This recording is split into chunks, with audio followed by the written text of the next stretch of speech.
আমি যোৱা সেশনত unit 8 polity religion and culture in the Gupta post Gupta period আমি আলোচনা কৰিছিলোঁ। আজি আমাৰ ইউনিট 9 ৰাজপুতসকলৰ উত্থানৰ বিষয়ে আমি BHIC 132 নম্বৰৰ 300 পৰা 1206 খ্ৰীষ্টাব্দলৈকে ভাৰতৰ ইতিহাসৰ বিষয়ে আমি আলোচনা কৰিম। ইয়াত আমি আজি ৰাজপুতসকলৰ উত্থানৰ বিষয়ে আমি আলোচনা কৰিম। এই বিষয়টো আমি আলোচনা কৰিব যোৱাৰ আগতে আমি ৰাজপুতসকল কেনেকৈ তেওঁলোকৰ শাসনৰ অধিকাৰী হ'ল, তেওঁলোকৰ কেনেধৰণে বিভিন্ন ধৰণৰ ব্যৱস্থা, তেওঁলোকৰ উৎপত্তি, তেওঁলোকৰ শাসনৰ ব্যৱস্থা বা তেওঁলোকে কেনেধৰণে তেওঁলোকৰ সম্পৰ্কবিলাক বজাই ৰাখিছিল বা তেওঁলোকৰ প্ৰশাসন কেনেকৈ চলাইছিল বা তেওঁলোকৰ মিলিটাৰী ব্যৱস্থা কেনেকৈ চলিছিল সেই বিষয়ে আমি আলোচনা কৰিম। তাৰ আগতে আমি ইয়াত এই পাঠটো পঢ়িব যোৱাৰ আগতে ইয়াৰ কিছুমান উদ্দেশ্য আছে আৰু এই উদ্দেশ্যৰ বিষয়ে আমি পঢ়িম আৰু এই উদ্দেশ্যবিলাক পঢ়াৰ পিছত আমি যেতিয়া পাঠটো পঢ়িম এই উদ্দেশ্যবিলাকৰ বিষয়ে আমি সুন্দৰভাৱে জানিব পাৰিম। আমাৰ যিবিলাক উদ্দেশ্য আগত ৰাখিছোঁ সেই বিষয়ে আমি বিতংভাৱে ইয়াৰ ভিতৰৰ পাঠখিনিত আমি পাব পাৰিম আৰু সেই বিষয়ে আমি জানিব পাৰিম। প্ৰথম কথা হ'ল ইয়াৰ প্ৰথম উদ্দেশ্যটো হ'ল যে এই ইউনিটটোৰ এই গ'লটোৰ প্ৰথম উদ্দেশ্য হ'ল, আৰু এইখিনিতে মই এটা কথা কৈ দিছোঁ যে এই পাঠটোৰ ইউনিট নম্বৰ 9 আমি দুটা ভাগত ভাগ কৰিছোঁ। আজি আমি এটা ভাগ আলোচনা কৰিম আৰু পৰৱৰ্তী সময়ত আমি তাৰ পিছৰ ভাগটো আলোচনা কৰিম। তো এতিয়া কথা হ'ল যে আমি এতিয়া যে আলোচনা কৰিব যাম তাৰ এই উদ্দেশ্যৰ ভিতৰত এই গোটৰ ভিতৰত ৰাজপুত গোত্ৰ যিটো গোত্ৰ আছে এই মধ্যযুগীয় উত্তৰ ভাৰতত তেওঁলোকৰ উত্থানৰ বিষয়ে জানিম। এই আলোচনা কৰাৰ পিছত আমি তেওঁলোকৰ উত্থান মধ্যযুগত তেওঁলোকৰ উত্তৰ ভাৰতত কেনেধৰণে উত্থান হৈছিল সেই বিষয়ে জানিব পাৰিম, এই ৰাজপুত গোত্ৰটোৰ বিষয়ে। তাৰপিছত আমি ৰাজপুতসকলৰ উৎপত্তি সম্পৰ্কীয় কিছুমান বিতৰ্ক আছে, বিভিন্ন ধৰণৰ বিতৰ্ক হৈছে। বিভিন্ন বুৰঞ্জীবিদসকলে বিভিন্ন ধৰণে তেওঁলোকৰ বা বিভিন্ন সমলৰ পৰা আমি জানিব পাৰোঁ, চৰ্চৰ পৰা জানিব পাৰোঁ। আধাৰতে আমাৰ প্ৰমাণ হ'ব তেওঁলোকৰ সত্য আমি বিচাৰ কৰিব পাৰিম, তেওঁলোকৰ উৎপত্তি সম্বন্ধে আমি জানিব পাৰিম আৰু এই বিতৰ্কৰ পৰা আমি এটা সমাধানলৈকে আহিব পাৰিম। তৃতীয় উদ্দেশ্যটো হৈছে ৰাজপুত গোত্ৰৰ ৰাজনৈতিক আৰু সামৰিক চৰিত্ৰৰ বিষয়ে আমি জানিম। এই পাঠটোত তেওঁলোকে কেনেধৰণে সামৰিক শক্তি তেওঁলোকে বৃদ্ধি কৰিছিল, কেনেধৰণে ৰাজনৈতিকভাৱে তেওঁলোকে সফল হৈছিল, তেওঁলোকৰ কেনেধৰণে উত্থান হৈছিল আৰু তেওঁলোকে কেনেধৰণে একত্ৰীকৰণ কৰিছিল সেই বিষয়ে আমি জানিব পাৰিম। এইকেইটা হ'ল মূল উদ্দেশ্য, এই তিনিটা মূল উদ্দেশ্য। এইকেইটাই আমি বহলাই ভিতৰত আমি আলোচনা কৰিলে আমি জানিব পাৰিম গোটেই বিষয়খিনি। তো এতিয়া আমি আৰম্ভণিলৈকে আহোঁ। তো আৰম্ভণি কথাটো হ'ল কি, ভাৰতৰ ইতিহাসত ৰাজনৈতিক পৰিৱৰ্তনসমূহ ৰাজবংশীয় পৰিৱৰ্তনৰ দ্বাৰা চিহ্নিত কৰা হৈছে। যিমান পৰিৱৰ্তন হৈছে যে ৰাজবংশীয় পৰিৱৰ্তনৰ ৰাজনৈতিক পৰিৱৰ্তনসমূহত ৰাজবংশীয় পৰিৱৰ্তন চিনাক্ত কৰা হৈছে আৰু প্ৰতিটো ৰাজবংশৰে নিজা নিজা বংশক্ৰম আছে, কালক্ৰম আছে, কাৰণ তাৰ এটা নিজৰ বংশ, তাৰ এটা ক্ৰনলজি, তাৰপিছত আৰু এটা আমি সেই বিষয়ে আমি জানিব পাৰিম। যিয়ে ভাৰতত ইয়াৰ শাসনক প্ৰতিনিধিত্ব কৰিছিল তেওঁলোকে যোনেই শাসনত প্ৰতিনিধিত্ব নকৰক কিয় তেওঁলোকৰ ৰাজনৈতিক পৰিৱৰ্তন, ৰাজনৈতিক ইতিহাস বা তেওঁলোকৰ ক্ৰম বা বংশানুক্ৰমিক গাঁথনিবোৰ সাধাৰণতে কেন্দ্ৰীকৰণ বা বিকেন্দ্ৰীকৰণ হিচাপে আছিলে আৰু তাত পণ্ডিতসকলে সেই হিচাপে চিনাক্ত কৰিছে। এতিয়া কেন্দ্ৰীভূত ৰাজনীতি আৰু বিকেন্দ্ৰীকৃত ৰাজনীতিৰ বিষয়ে আমি যদি জানিব যাওঁ, কেন্দ্ৰীভূত হ'ল চেন্ট্ৰেলাইজড। আমি যদি এতিয়া ভাৰতীয় শাসন ব্যৱস্থাত ক'ব যাওঁ, আমাৰ এতিয়া বিভিন্ন ধৰণৰ গাঁথনি আছে, গতিকে আমি ডিচেন্ট্ৰেলাইজ আমি গাঁথনিৰ ভিতৰত থাকোঁ। কিন্তু যদি অকল এটা জেগাৰ পৰা তাত শাসনভাৰ ব্যৱস্থা কৰা হয়, গোটেই ক্ষমতাখিনি তাতে থাকে, তেতিয়াহ'লে সেইটো আমাৰ কেন্দ্ৰীভূত শাসন ব্যৱস্থা হ'ব। আৰু বিকেন্দ্ৰীভূত শাসন ব্যৱস্থা হ'লে যে তেওঁৰ অধীনত বিভিন্ন ধৰণৰ, সেই সময়ত ৰজাৰ অধীনত বিভিন্ন ধৰণৰ তেওঁৰ অধীনত কিছুমান মানুহ থাকিব যিয়ে চোৱা চিতা কৰিব বা কৰ কটল দিব আৰু শাসনভাৰটো আনকি দায়িত্ব গ্ৰহণ কৰিব। ঠিক তেনেদৰে কেন্দ্ৰীভূত আৰু বিকেন্দ্ৰীভূত দুটা ৰাজনৈতিক শক্তি থাকিব এটা অঞ্চলৰ ওপৰত। আৰু ইয়াকে বুজাইছে যে একত্ৰিত শাসন বুজায় যিয়ে কেন্দ্ৰীয় আঞ্চলিক প্ৰৱণতাক প্ৰতিনিধিত্ব কৰে। আৰু ৰাজ্য গঠনত ৰাজনীতিৰ গাঁথনি, ক্ষমতাৰ প্ৰকৃতি আৰু ৰাজনৈতিক নিয়ন্ত্ৰণ আদি বিষয়বোৰ ঐতিহাসিক অধ্যয়নৰ বিষয় আহিছে। এইবিলাকৰ ভিতৰত যেনেকৈ state formation, structure of polity, nature of power, তাৰপিছতে আহিছে আমাৰ পলিটিকেল কণ্ট্ৰল। ৰাজনৈতিক নিয়ন্ত্ৰণ, নেচাৰ অফ পাৱাৰ কেনেধৰণৰ হ'ব, প্ৰকৃতি কেনেকুৱা পাৱাৰৰ হ'ব, ষ্ট্ৰাকচাৰ অফ পলিটি গঠন কেনেধৰণৰ হ'ব, আৰু তাৰ ভিতৰে ষ্টেট ফৰ্মেশ্যন কেনেধৰণে তেওঁলোকৰ ৰাজ্য গঠন কৰিব এই গোটেইকেইটা হৈছে আমাৰ এটা ঐতিহাসিক অধ্যয়নৰ বিষয় আৰু ৰাজ্য গঠন ৰাজনীতিৰ গাঁথনি ক্ষমতাৰ প্ৰকৃতি আৰু ৰাজনৈতিক নিয়ন্ত্ৰণ আদি বিষয়বোৰ আমি এই ঐতিহাসিক অধ্যয়নৰ পৰা আমি জানিব পাৰোঁ এই গোটটোৰ আমাৰ উদ্দেশ্য হৈছে আঞ্চলিক ৰাজনৈতিক শক্তিৰ ৰূপত ভাৰতত ৰাজপুতসকলৰ উত্থান প্ৰৱৰ্তন কৰা বিশেষকৈ তেওঁলোকৰ উত্থান হৈছিলে ৰাজস্থান গুজৰাট আৰু মধ্যপ্ৰদেশ দেশত এইবিলাক অঞ্চলত তেওঁলোকৰ উত্থান হৈছিল তো এইখিনি আমি পৰিচয়ৰ ভিতৰত আমি ধৰিব পাৰোঁ তাৰপিছতে আমি আগবাঢ়িম ৰাজপুত শব্দটোৰ অৰ্থ আৰু ইয়াৰ তাৎপৰ্য ৰাজপুত শব্দটো ক'ৰ পৰা আহিছে কেনেকৈ আহিছে ইয়াৰ তাৎপৰ্যনো কি সেই বিষয়ে আমি জানিম ৰাজপুত শব্দটো মূলতঃ সংস্কৃতৰ পৰা আহিছে ৰাজপুতৰা সংস্কৃত মূল ৰাজপুত্ৰা যাক আমি ৰজাৰ পুত্ৰ বুলি কৈছোঁ তো ৰাজপুত্ৰ শব্দটো সংস্কৃত মূল ৰাজপুত্ৰা পৰা উদ্ভৱ হৈছে আৰু প্ৰাকৃতৰ যিটো আমি ৰাজপুতৰ যিটো আমাৰ ফৰ্ম আছে বা টাৰ্ম আছে আমি তাত ৰাওতা শব্দটোৰ ৰূপবোৰ আমি এই শব্দটো আমি বিভিন্ন ধৰণে পাব পাৰোঁ য'ত নেকি ৰাৱত ৰৌতা ৰাউল আৰু ৰাৱাল বুলি জনা যায় বিভিন্ন ধৰণে জনা যায় ঠিক এনেকৈ সংস্কৃত শব্দৰ পৰা ৰাজপুত শব্দটোৰ উৎপত্তি হৈছে সপ্তম শতিকাৰ পৰা শব্দটোৰ অৰ্থ মানে এক পৰিৱৰ্তন তাৰ লক্ষণ কৰিবলগীয়া হৈছে তাৰপিছত ই সাহিত্যিক গ্ৰন্থত এজন ৰজাৰ পুত্ৰতকৈ ভূমি মালিকৰ অৰ্থত ব্যৱহাৰ কৰিবলৈ আৰম্ভ কৰিছিলে তো বাণৱন্ত হৰ্ষচৰিতৰ কথা ইয়াত আহিছে তাৰপিছতে আমি ইয়াতে বাণৱন্ত হৰ্ষচৰিতৰ কথা পাম আমি তাৰপিছত কালাহনৰ ৰজতৰংগিনীৰ কথা পাম তো এইবিলাকত বিভিন্ন ধৰণে তাৰ ব্যাখ্যা আগবঢ়োৱা হৈছে তো আমি বাণৱন্ত হৰ্ষচৰিতৰ যিটো সপ্তম শতিকাত সেই সপ্তম শতিকাৰ কথা ইয়াত উল্লেখ কৰা হৈছে সপ্তম এজন মহৎ বা ভূমি মালিকক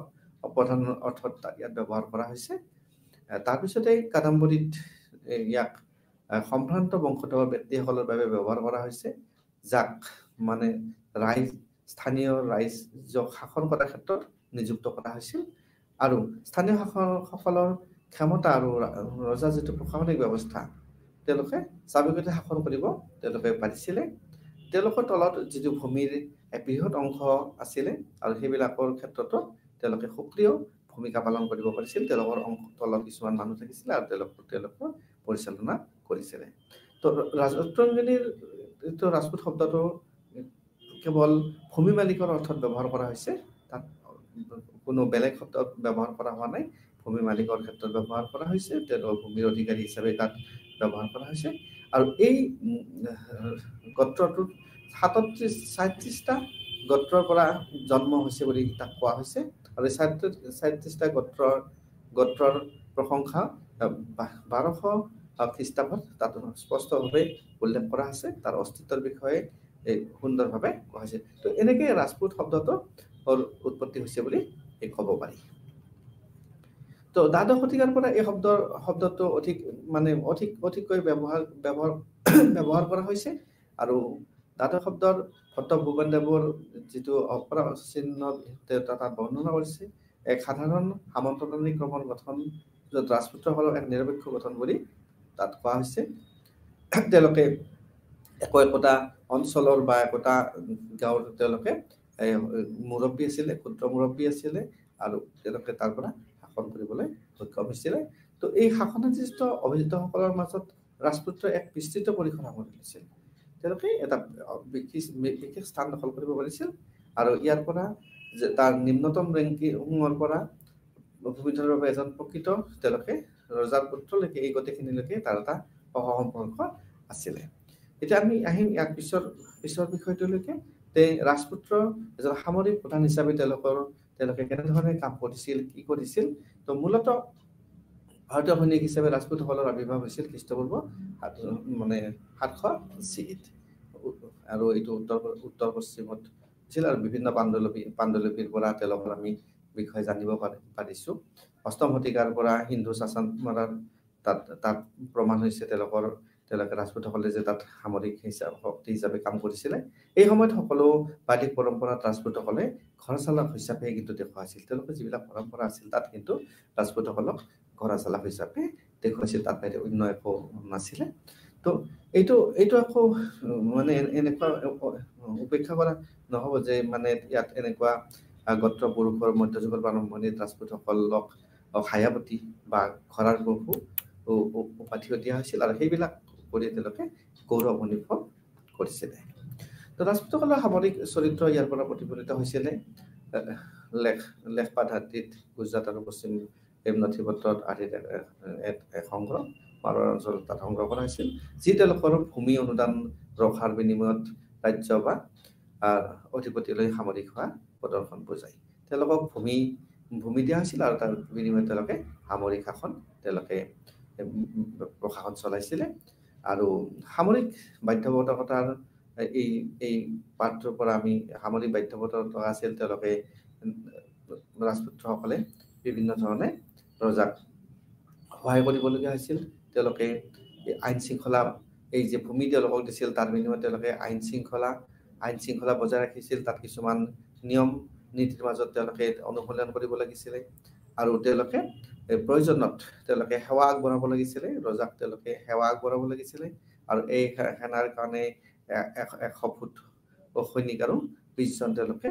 অশ্বাৰোহী প্ৰদান কৰিব লাগিছিল। যেতিয়া তাৰ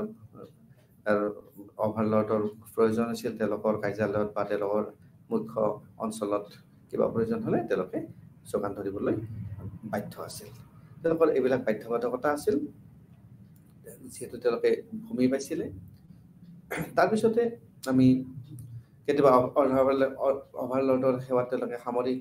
সৈন্য ৰাজপুতসকলক যোগান ধৰাৰ কাৰণে তেওঁলোকক কি কৰা হৈছিল, কেতিয়াবা তেওঁলোকক নগদ ধনো দিয়া হৈছিলে। এনেকুৱা নহয় যে তেওঁলোকে ভূমি অধিকাৰ লাভ কৰিছে তাৰ কাৰণে তেওঁলোকে প্ৰশাসন চাব লাগিব, তেওঁলোকে সৈন্যবাহিনী যোগান ধৰিব লাগিব, এনেকুৱা নহয়। তেওঁলোকক কেতিয়াবা তাৰ বিনিময়ত কিন্তু তেওঁলোকক নগদ ধনো প্ৰদান কৰা হৈছিলে। তো সামৰিক সেৱাৰ উপৰিও তেওঁলোকে তাৎক্ষণিক অভাৰলৰ্ডৰ ৰাণাকাক প্ৰদান কৰা বা ৰাজপুতসকলকো পৰিশোধ কৰিবলৈ তেওঁলোকক কোৱা হৈছিল। আৰু তেওঁলোকে খেতি বাতি কৰিছিল, তেওঁলোকে তাৰ পৰা ৰাজহ আদায় কৰিব পাৰিছিল আৰু ৰাজহৰ পৰিমাণ নিৰ্ধাৰণৰ সময়ত ভিতৰত কঠোৰভাৱে পৰিশোধ কৰিব লাগিছিল। এই যিবিলাক ৰাজহবিলাক কিন্তু নিৰ্ধাৰিত সময়ৰ ভিতৰত ৰজাক পৰিশোধ কৰিব লাগিছিল আৰু সেইটো তাৰ যিটো সীমা ধৰি দিয়া হৈছিলে সেই সীমাটোৰ ভিতৰত তেওঁলোকে একদম কঠোৰভাৱে তাক তেওঁলোকে পৰিশোধ কৰিবলৈ বাধ্য আছিলে, কাৰণ তাৰ নিয়ম কানুনবিলাক অতি কঠোৰভাৱে পালন কৰা হৈছিল। আৰু যদি এই ৰাজটো যদি তেনে কৰিবলৈ বিফল হয়, তেওঁলোকে যদি সেই কৰ কাটল তাক নিৰ্ধাৰিত সময়ত দিব নোৱাৰে বা তাৰ পৰিশোধ কৰিবলৈ বিলম্ব কৰিছিলে, তেতিয়া সুতেৰে সৈতে তেওঁলোকে পৰিশোধ কৰিব লাগিছিল। অন্যথা তেওঁলোকে পৰিশোধ কৰাৰ সুযোগ নাপাইছিল, কাৰণ তেওঁলোকৰ টাইমত পৰিশোধ কৰিব লাগিছিল। আৰু টাইমত দিব নোৱাৰিলে তেওঁৰ যিটো আমি ফাইন বুলি কওঁ বা তাৰ যিটো আমি তাৰ বিফল হোৱাৰ কাৰণে বিলম্ব হোৱাৰ কাৰণে তেওঁলোকে তাৰ সুতো পৰিশোধ কৰিব লাগিছিল আৰু সেই সুতো তেওঁলোকে একেলগে পৰিশোধ কৰিবলৈ লাগিছিলে। তো আমি এইখিনিৰ পৰা এইটো গম পালো যে তেওঁলোকৰ কেৰেক্টাৰটো আছিল ৰাজপুত্ৰসকলৰ যে তেওঁলোকে মিলিটাৰী তেওঁলোকৰ লেণ্ড যিহেতু দিছিলে তেওঁলোকে, তাৰ কাৰণে তেওঁলোকৰ এটা এছাইনমেণ্ট আছিলে, তেওঁলোকৰ অব্লিগেশ্যন আছিলে, তেওঁলোকে ৰজাক বা ৰাজ্যত বিভিন্ন ধৰণে সেনাবাহিনী যোগান ধৰিব লাগিছিলে আৰু তাৰ বিনিময়ত কেতিয়াবা তেওঁলোকক নগদ ধনো তেওঁলোকে প্ৰদান কৰিছিলে তেওঁলোকক। আৰু তেওঁলোকে নিৰ্ধাৰিত সময়ত তেওঁলোকৰ কৰ কাটলবোৰ দিব লাগিছিলে তেওঁলোকৰ অভাৰলৰ্ডক, আৰু যদি দিব নোৱাৰিছিলে তেতিয়াহ'লে তেওঁলোকে জৰিমনা সহ তেওঁলোকে জমা দিব লাগিছিলে। এতিয়া আহিম ৰাজপুতসকল ৰজা আৰু বিষয়াসকলৰ পুত্ৰ হিচাপে তেওঁলোকে কেনেধৰণে কাম কৰিছিল, তেওঁলোকক কি অধিকাৰ দিয়া হৈছিল, কেনেধৰণে সেৱাত ভাৰত জড়িত হৈছিলে, তাত কোনটো গোষ্ঠী কেনেধৰণে শাসনত চামিল হৈছিল। তো গাহদাৱালা আৰু চাহামানাৰ অধীনত ৰাজপুতসকলৰ অৱস্থান পৃথক আছিল। তেওঁলোকৰ পৃথক আছিল কাৰণ যিহেতু উপাধিটো সাধাৰণতে ৰাজত্ব কৰা প্ৰকৃত পুত্ৰসকলৰ ক্ষেত্ৰতহে প্ৰয়োগ কৰা হৈছিলে। তেওঁলোকে শাসনত বিশেষ ক্ষমতা প্ৰয়োগ কৰিছিল, তেওঁলোকৰ শাসনত স্পেচিয়েল পাৱাৰ পাইছিলে। ৰাজত্ব কৰা ৰজাসকলে তেওঁলোকৰ আবণ্টন কৰা সম্পত্তি তেওঁলোকে ৰাজ্যপাল হিচাপে কাম কৰাৰ অধিকাৰ পাইছিল, অৰ্থাৎ তেওঁলোকে এটা ৰাজকীয় পদ পাইছিলে, তেওঁলোকে ৰাজ্যপাল হিচাপে কাম কৰাৰ এটা অধিকাৰ পাইছিলে, তেওঁলোকৰ প্ৰশাসনৰ এটা বিশেষ ক্ষমতা তেওঁলোকে লাভ কৰিছিলে। তাৰপিছতে তেওঁলোকৰ প্ৰশাসনৰ বিষয়ত আগ্ৰহী কিছুমান ৰাজপুতৰ অধীনত চাহামানসকলে ৰাজকীয় বিশেষাধিকাৰ দ্বাৰা সমৃদ্ধ আছিল আৰু তেওঁলোকক ৰাজকীয় আৰু প্ৰশাসনিক কাৰ্যকলাপৰ দায়িত্ব দিয়া হৈছিলে তেওঁলোকে ৰাজত্ব কৰা ৰজাৰ সন্মতিত গাঁওসমূহত ভূমি মঞ্জুৰ কৰিব পাৰিছিলে তেওঁলোকে সন্মতি লাগিছিলে অৱশ্যে ৰজাৰ কিন্তু তেওঁলোকৰ অধীনত থকা তেওঁলোকে ৰাজত্ব কৰা যিবিলাক ভূমি আছিলে অঞ্চল আছিলে ৰজাৰ সন্মতি লৈ পেলাই তেওঁলোকে ভূমি এই গাঁওসমূহত ভূমিও তেওঁলোকে মঞ্জুৰ কৰিবলৈ তেওঁলোকৰ ক্ষমতা আছিলে তেওঁলোকে সেইবিলাক পাইছিলে আৰু চাহ মানুহৰ অধীনত ৰাজপুত আৰু মহাৰাজপুত্ৰসকলে ৰাজ্যপাল হিচাপে তেওঁলোকে এই কাম কৰা বা সেৱা কৰাৰ বিভিন্ন উদাহৰণ আছে সেইবিলাক পোৱা যায় তাৰ পৰা আৰু চাহামান ৰাজকুমাৰসকলক তেওঁলোকৰ ব্যক্তিগত উপভোগৰ বাবে এই ফিফ বা চেজা দিয়া হৈছিলে তেওঁলোকে ব্যক্তিগত উপভোগৰ কাৰণে ব্যৱহাৰ কৰিব পাৰিছিলে অৱশ্যে এই ফিফবোৰক তেওঁলোকে ব্যক্তিগত সম্পত্তি হিচাপে গণ্য কৰিব নোৱাৰিছিলে কাৰণ কেতিয়াবা যদি দৰকাৰ হৈছিল ৰজাৰ বা কেন্দ্ৰীয়ভাৱে যদি তাত দৰকাৰ হৈছিল তেওঁলোকৰ ক্ষমতা তেওঁলোকে প্ৰয়োগ কৰিছিলে আৰু ভূমিক তেওঁলোকৰ যিটো জলপনৰ পৰা আঁতৰাই দিয়াৰ অধিকাৰ সাধাৰণতে সম্প্ৰসাৰণ কৰা হোৱা নাছিলে তাৰপিছতে আহিলে তেওঁলোকৰ আবণ্টন কৰা অধিকাৰ থকা দেখা গৈছিলে তাৰপিছত মাটিৰ সৰু অংশ আৰু ইয়াৰ উপাৰ্জন দাতব্য উদ্দেশ্যৰ বাবে যিটো আমি দান বৰঙণি দিওঁ ৰজাৰ অনুমতি লৈ পেলাই তেওঁলোকে দিব পাৰিছিলে তাৰপিছতে আহিম এতিয়া আমি আহিম যে এতিয়া 36টা ৰাজপুত গোত্ৰৰ কথা আমি জানিব পাৰিম 36টা ৰাজপুত গোত্ৰ বিষয়ে আমি জানিব পাৰিম প্ৰায় সকলো সমসাময়িক গ্ৰন্থ প্ৰদান কৰা ৰাজপুত গোত্ৰৰ সংখ্যা 36টা আছে 36টা ৰাজপুত গোত্ৰৰ কথা বিভিন্ন ধৰণৰ গ্ৰন্থত উল্লেখ পোৱা যায় আৰু এই গোত্ৰবিলাক বিভিন্ন ধৰণৰ হয় আৰু গোটেই তালিকাখনত পৃথ্বীৰাজ চৌ কুমাৰ পালা চাৰিটাই বৰ্ণৰত্নাকৰ আৰু মালোৱা জৈনৰ যিটো এটা মন্দিৰ তাৰ পৰা পোৱা গৈছে কৰ্নেল জেমছ টডে উপৰোক্ত যিবিলাক উৎস আছিলে এই যে উৎসবিলাক পৃথ্বীৰাজ চৌ বা কুমাৰ পালা চাৰিটা বা ৰত্নাকৰ বা মালোৱাৰৰ যিবিলাক জৈন মন্দিৰৰ যেনেধৰণে তাৰ উৎসবিলাক পোৱা গৈছে তো তাৰ পৰা কৰ্নেল টডে কি কৰিছিলে উপৰোক্ত উৎসৱৰ পৰা গোত্ৰৰ নামবিলাক অধ্যয়ন কৰিছিল আৰু তেওঁ তাত কিছুমান গুৰুত্বপূৰ্ণ স্থানীয় ভাষাৰ বিলাক আঁতৰ কৰি নিজাববীয়াকৈ তাত প্ৰস্তুত কৰিছিল এই গোত্ৰবোৰৰ তালিকা তেওঁ প্ৰস্তুত কৰিছিলে তাত অৰ্থাৎ স্থানীয়ভাৱে তেওঁলোকে তাৰ গুটিবোৰ আঁতৰাই তাৰ পৰা এখন তালিকা তেওঁ প্ৰস্তুত কৰিছিলে আৰু এই তালিকাৰ পৰা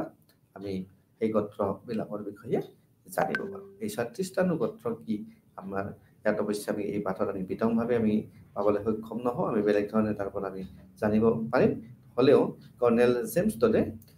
এই যিকেইটা ওপৰত আমি চ'ৰ্চ বা সমলৰ কথা কৈছোঁ তাৰ পৰা তেওঁ অধ্যয়ন কৰিছিলে আৰু অধ্যয়ন কৰি তেওঁ স্থানীয়ভাৱে লোকেলি তাত স্থানীয় ভাষাৰ যিটো পুথি আছিল সেইবিলাক পুথিবিলাক আঁতৰাই নিজাববীয়াকৈ এখন তালিকা প্ৰস্তুত কৰিছিলে অৱশ্যে এই যে তালিকাখন আছে উপৰোক্ত তালিকাৰ তুলনাত মূল সাহিত্য গ্ৰন্থ তালিকাৰ সৈতে প্ৰকাশ কৰে টডে আৰু তাত কি কৈছিল তেওঁ বৈদেশীমূলক জনজাতীয় গোটসমূহো অন্তৰ্ভুক্ত কৰিছিল আনকি ৰাজপুত্ৰ গোটৰ কিছুমান উপগোট আছিল আৰু সেই উপগোটবিলাক পিছত উদ্ভৱ হৈছিল আৰু সেইবিলাকো তাত অন্তৰ্ভুক্ত কৰিছিল অৰ্থাৎ বিদেশীমূলক জনজাতীয় গোটবোৰকো তাত অন্তৰ্ভুক্ত কৰিছিলে আৰু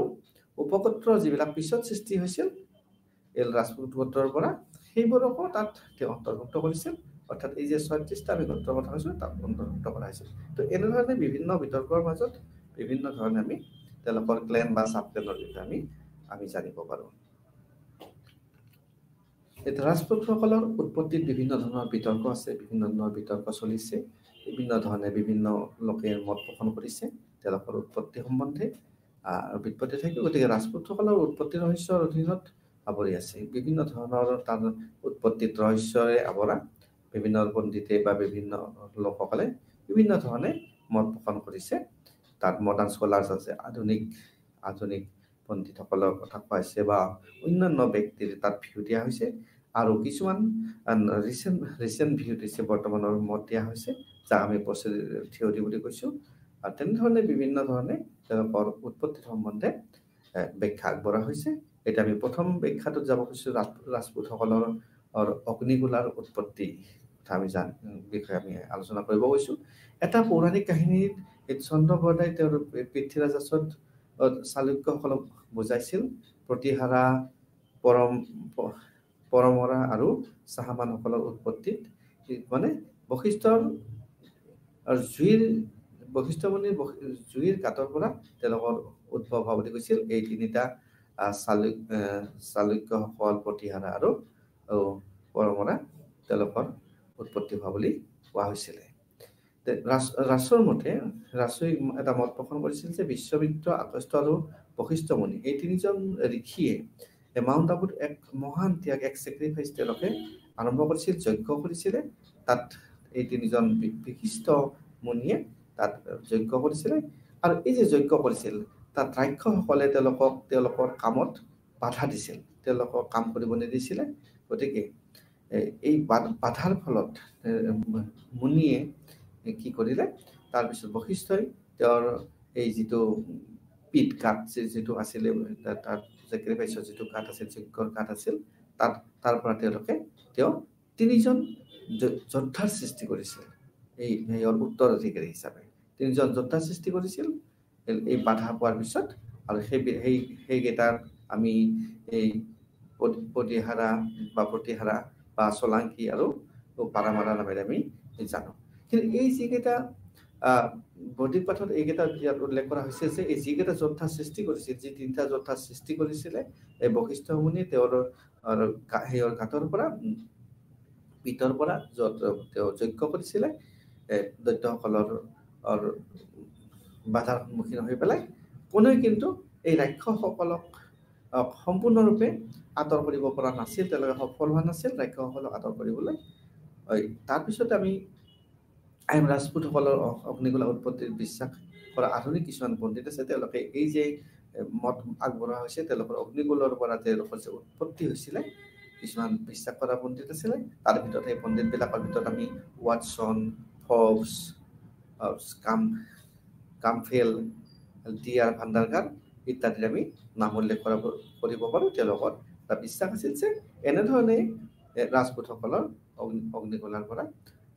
উৎপত্তি হৈছিলে গতিকে এই তেওঁলোকৰ মত বৰ্ণ কি কেনেধৰণৰ আমি এই বিষয়ে এতিয়া আলোচনা কৰিম তেওঁলোকে বিশ্বাস কৰে যে সকলো তথাকথিত অগ্নিকুলা ৰাজপুত গুৰ্জাৰ ৰাষ্ট্ৰৰ পৰা আহিছে বুলি কৈছে যিমানবিলাক হৈছে তেওঁলোকৰ বিশ্বাসটো তেনেধৰণৰ আছিলে আৰু এইটো চৌকল তথাকথিত অগ্নিকুলা ৰাজপুতৰ আৰু গুৰ্জাৰ ৰাষ্ট্ৰৰ পৰা তেওঁলোকে আহিছে বুলি কৈছে ৰাজপুতসকলৰ গুৰ্জাৰৰ উৎপত্তিক প্ৰতিপাল ভাটিয়াই সমালোচনা কৰিছে প্ৰতিপাল ভাটিয়াই কিন্তু সমালোচনা কৰিছে তেওঁলোকৰ উৎপত্তিটোক লৈ পেলাই তেওঁ যুক্তি দিছে যে গুৰ্জাৰা কেৱল এই যে গুৰ্জাৰা বুলি কোৱা হৈছে গুৰ্জাৰা কেৱল এজন মানুহৰ নাম নহয় এজন যে মানুহৰ নহয় ই কিন্তু এটা এখন দেশ বা ইয়াত বাস কৰা সকলো লোককে বুজাইছে আৰু যি জাতি বা গোত্ৰ তেওঁলোকৰ সেই যি জাতি বা গোত্ৰৰ ভিতৰৰ বা অধীনৰ হয় গতিকে তেওঁ ইয়াত সমালোচনা কৰিছে আৰু তাৰপিছতে আমি কেৱল প্ৰাচীন গ্ৰন্থ কিছুমান আছে তাত এই গ্ৰন্থত সৌৰ আৰু চন্দ্ৰ ক্ষত্ৰিয়ৰ বিষয়ে আমি জানিব পাৰোঁ তে সৌৰ আৰু চন্দ্ৰ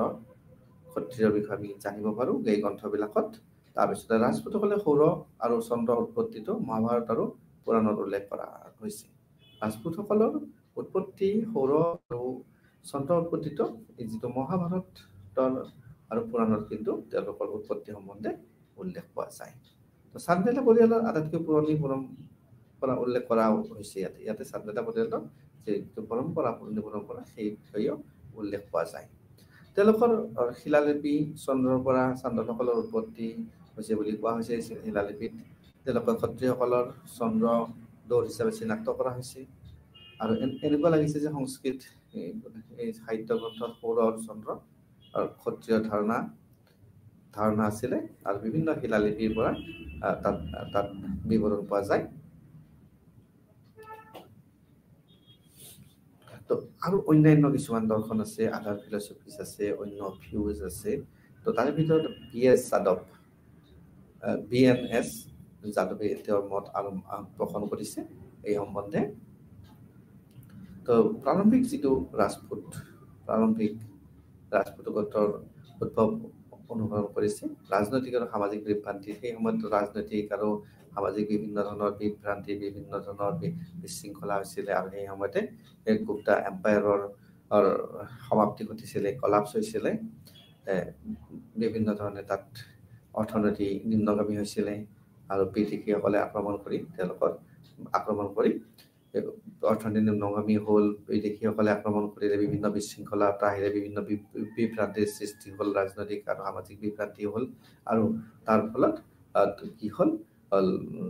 এই গুপ্তসকলৰ সাম্ৰাজ্যৰ পতন ঘটিল তাৰ পিছতে তেওঁৰ মতে যিটো বৰ্ধিত সামন্ততান্ত্ৰিক প্ৰৱণতাই অনুকূল সৃষ্টি কৰিছিল আপোনাৰ উত্তৰ পৰিস্থিতি অভিযুক্ত সংযুক্ত কৰি ৰাখিছিলে আৰু এই মূলতঃ ভূমিৰ লগত জড়িত আছিলে সামন্তসকলৰ আৰু তেওঁলোকৰ প্ৰৱণতাই এই যিটো এটা বৰ্ধিত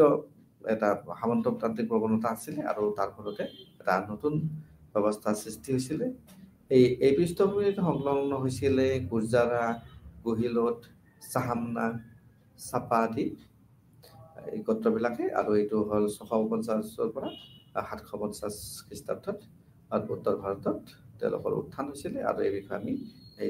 বিভিন্ন ধৰণে আমি জানিব পাৰোঁ তো অৱশ্যে স্বতন্ত্ৰ শাসক হিচাপে তেওঁলোকৰ উত্থান সত্ৰবৰ্ষৰ 8ম শতিকাৰ পৰাহে হোৱা বুলি কোৱা হয় আৰু উত্তৰ ভাৰতৰ প্ৰথম ৰাজপুত শাসকত্ৰই কানৌজ আৰু অন্যান্য অঞ্চলৰ ওপৰত তেওঁলোকৰ দখল প্ৰতিষ্ঠা কৰিছিল কনৌজ তেওঁলোকে দখল কৰিছিলে তেওঁলোকে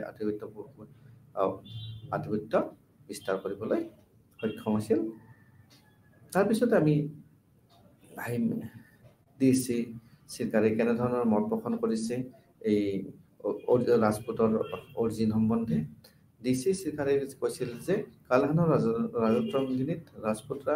শব্দটো কেৱল ভূমি মালিকৰ অৰ্থত ব্যৱহাৰ কৰা হৈছে তেওঁ কিন্তু তেনেধৰণে এই মত পোষণ কৰিছে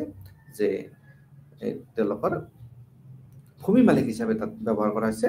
কালহানৰ ৰাজত্বৰংগিনীত আৰু ইয়াত আমি দেখিছোঁ যে 12 খ্ৰীষ্টাব্দত 37টা যে ৰাজপুত ক্লেন আছিল তেওঁলোকৰ 36টা ক্লেনৰ জন্ম হৈছিলে সৃষ্টি হৈছিলে আৰু সেই সময়তে ৰাজপুতৰা এটা ক্লাছ নিজে নিজে এটা শ্ৰেণীলৈ পৰিৱৰ্তিত হৈছিলে তেওঁলোকে এটা শ্ৰেণী এটা সৃষ্টি হৈছিলে তাৰপিছতে আমি আহিম যে শেহতীয়া দৃশ্য বা প্ৰক্ৰিয়াগত তত্ত্ব কিছুমান আছে তাৰে ভিতৰত বিডি চট্টোপাধ্যায় মত পোষণ কৰিছে ৰাজপুতসকলৰ উত্থান সম্বন্ধে বা সৃষ্টি সম্বন্ধে বা তেওঁলোকৰ অৰিজিন সম্বন্ধে তো এটা প্ৰক্ৰিয়া হিচাপে তাত উদ্ভৱ হোৱাটো পৰীক্ষা কৰিছে যিটো বিভিন্ন সময়ত আৰু বিভিন্ন অঞ্চলত প্ৰায় একে নাছিল নিশ্চিতভাৱে একে বিভিন্ন সময়ত বিভিন্ন অঞ্চলত একে হ'ব নোৱাৰে আৰু তাৰ স্থান আৰু সময়ো পৃথক আছিলে তেওঁৰ মতে তেওঁলোকৰ উত্থান বংশৰ ক্ষেত্ৰত চোৱা আমাৰ উচিত নহ'ব তেনে বংশগতভাৱে আমি চোৱাটো বিশেষ উচিত নহ'ব মধ্যযুগত যিটো আৰম্ভণি হৈছিলে ৰাজপুতৰা শব্দটো সাহিত্যিক গ্ৰন্থৰ শিলালিপিবোৰে বাস্তৱত ক্ষুদ্ৰ ভূমি ধাৰণকাৰী প্ৰশাসকৰ এটা যথেষ্ট ডাঙৰ অংশ গঠন কৰি এক নিশ্চিত জাতিক তাত প্ৰতিনিধিত্ব কৰিছিল তেওঁলোকে এটা প্ৰশাসন কৰিছিল তেওঁলোকে বিভিন্ন জাতি তাত লগ হৈছিলে আমি যে 37টা গোত্ৰৰ কথা কৈছোঁ এই কথাকে ইয়াত বুজোৱা হৈছে প্ৰশাসনৰ স্থিতি মধ্যযুগত আৰম্ভণিৰ সময়ছোৱাত গোত্ৰবোৰ সাধাৰণতে যথেষ্ট গণনা কৰা হৈছিল আৰু সেইবিলাক বংশানুক্ৰমিক আছিল আৰু কাৰ্যালয় আৰু তাত এটা ষ্টেৰিঅটাইপ প্ৰণালী এটা আছিলে তাৰপিছত আমি এই যিবিলাক গোত্ৰৰ সমসাময়িক স্থিতি বিভিন্ন ধৰণৰ আছিল তাৰ অন্তৰ্ভুক্তিৰ বাবে প্ৰতিহাৰা আৰু চামানসকলে তেওঁলোকৰ নাম নিয়মীয়াকৈ তাত লিখি থৈছিলে তাত তেওঁলোকৰ চত্ৰবিলাক তালিকাভুক্ত কৰিছিলে তেওঁলোকৰ নামবিলাক নিয়মীয়াকৈ তেওঁলোকে লিখি ৰাখিছিলে আৰু এইটো আমি লক্ষণীয় যে এই 37টা তালিকা যিখন আছে এই 37টা তাতে সকলো সাহিত্য গ্ৰন্থত উল্লেখ চিমিলাৰিটি সকলোতে পোৱা নাযায় তাত ডিছিমিলাৰিটিৰ যিবিলাক টেক্সট আছে তাত চিমিলাৰিটি পোৱা যায় গতিকে এইটো লক্ষণীয় হৈছে যে এই 37টা তালিকা যি আছে গোত্ৰৰ সকলো যিবিলাক সাহিত্য গ্ৰন্থ আমি এই কথা কৈছোঁ উল্লেখ কৰিছোঁ বা আমি চাইছোঁ তাত কিন্তু এই গোত্ৰবোৰৰ অমিল পোৱা যায় তো ৰাজনৈতিক আধিপত্য তাত কথা আহিছে সম্পূৰ্ণৰূপে মুখ্য তাত চৰ্ত আছিলে গোত্ৰৰ স্থিতি বা